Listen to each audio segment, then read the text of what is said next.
इस वीडियो में मैं आपको यह समझाऊंगा कि बायनॉमियल एक्सपेंशन या दो अददी तौसी में कॉम्बिनेशंस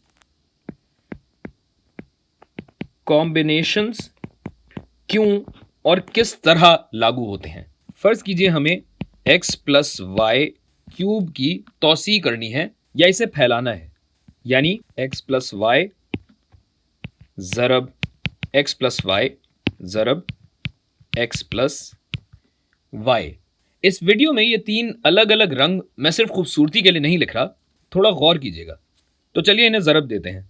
सबसे पहले ये वाला x, जिससे हम x प्लस वाई को ज़रब देंगे, प्लस वाई ज़रब x प्लस वाई, और ये सब वो है जिससे हमें इस x प्लस वाई को ज़रब देना है। तो ज़रब देने पे ये बना x, फिर x को y से ज़रब देना है, तो ये आड़ू x और हरा y आ गया, और ये दोनों आपस में जमा हो रहे हैं।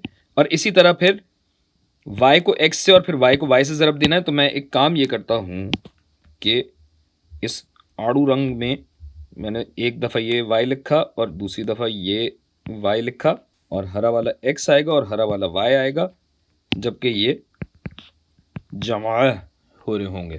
ठीक है, फिर इसको x प्लस वाई से जरब देना है, और ऐसा करने से क्या होगा कि आपके पास आया x y, जमा का क्योंकि अलग रंग है तो उसको मैं अलग से लिखूंगा, मगर बहरहाल ये देखिए कि x, फिर आपके पास आया आड़ू x, हरा y और नीला x। ये मैंने गलत लिख दिया, ये भी x ही होगा। फिर आपका आड़ू y, हरा x, नीला x, करीब कर देते हैं। और ये सारे क्या हो रहे हैं, ये सारे आपस में जमा हो रहे हैं, जो मैं आपको बता ही चुका हूं और आपको पता भी है। दोबारा अपने रंगों पे आते हैं। अब क्या होगा, आड़ू y, हरा y और नीला x। तो ये x से सारे ज़रब दे दिए हमने, और अब आपके पास आएगा x और ये y। अगला होगा x, आड़ू x, हरा y, नीला y। थोड़ा सा करीब करीब कर दें क्योंकि सिर्फ प्लस का साइन आना है बीच में, और ज़रा सा नीचे भी कर दें ताकि लाइन पे आ जाए।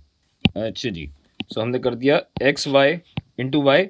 अब करेंगे वाई एक्स इंटू वाई, आड़ू वाई, हरा एक्स, नीला वाई, और आखिरी होगा वाई वाई इंटू वाई। तो आड़ू वाई, हरा वाई, नीला वाई, और इसमें ऊपर से अदरक लहसुन छिड़क दें। नहीं, मैथ कर रहे हैं भाई, पकाना थोड़ी सिखा रहा हूं।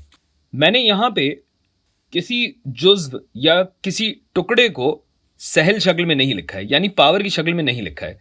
इसकी वजह आपको कुछ देर में समझ में आ जाएगी। सबसे पहले तो ये देखिए कि किस तरह हर इस्तिलाह में हर रंग का एक एक जुज़्व मौजूद है या एक एक उनसर मौजूद है। इस चीज को अलग अलग नुक्ता नजर से देखा जा सकता है, जिनमें से एक नुक्ता नजर तो यह है कि हम हर इस्तिलाह में हर रंग का या तो x या y चुन रहे हैं। मसलन पहली इस्तिलाह में हमने आड़ू में से x या y चुना, फिर हरे में से x या y चुना, फिर नीले में से x या y चुना, फिर दूसरी टर्म में भी आड़ू में से x या y चुना, हरे में से x या y चुना, और फिर नीले में से x या y चुना। और इसी तरह बाकी इस्तिलाहात में भी हमने यही किया। फिर यही अमल हमने बाकी दो रंगों के साथ दोहराया। दो चीजों को चुनने का हर तरीका लगा लिया, और अब आप समझ ही गए होंगे कि क्यों यहां पे कॉम्बिनेशंस लगता है। इसी चीज को कैलकुलेटर में हम 3c2 के तरीके से लिखते हैं। अब देखिए भाई, पहली टर्म तो है एक्स क्यूब, यानी हर रंग का सिर्फ x हमने चुना, जिसका मतलब यह है कि हमने y एक भी नहीं चुना।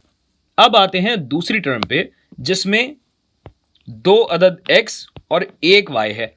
लेकिन जरा गौर कीजिए कि क्या ऐसा और दूसरी जगहों पे भी हुआ है कि दो x हो और एक y हो।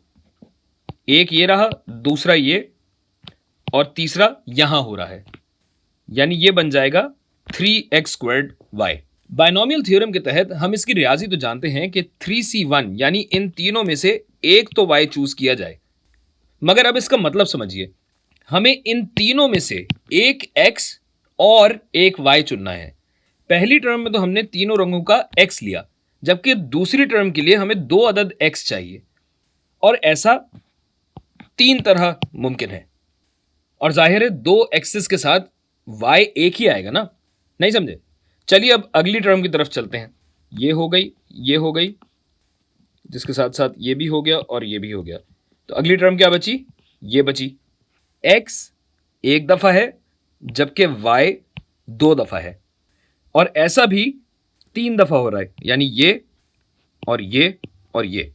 3 चूज 2 किया तो x एक दफ़ा आ गया, बकिया 2 दफ़ा जाहिर है y ही आएगा, और आखिर में हमें एक भी x नहीं चाहिए, यानी तीनों के तीनों y चाहिए। लिहाजा यहां पे 3C0 लगे, और 3C0 क्या होता है? एक, जिसमें x एक भी दफ़ा नहीं है और y 3 दफ़ा है। अच्छा, ये याद रखिए कि हम कॉम्बिनेशंस की बात कर रहे हैं, इसीलिए ये 3 अलग अलग तरतीबें जमा हो जाती हैं। परम्यूटेशन की अगर बात करें तो परम्यूटेशन तो टोटल 8 हैं। उम्मीद है अब वाज़ेह हो गया होगा कि बायनोमियल एक्सपेंशन ऐसी क्यों बनती है कि 3 चूज 0, 3 चूज 1, थोड़ा रास्ता दे दें, 3 चूज 1, फिर 3 चूज 2, और फिर 3 चूज 3, इन्हें भी जगह दे दें।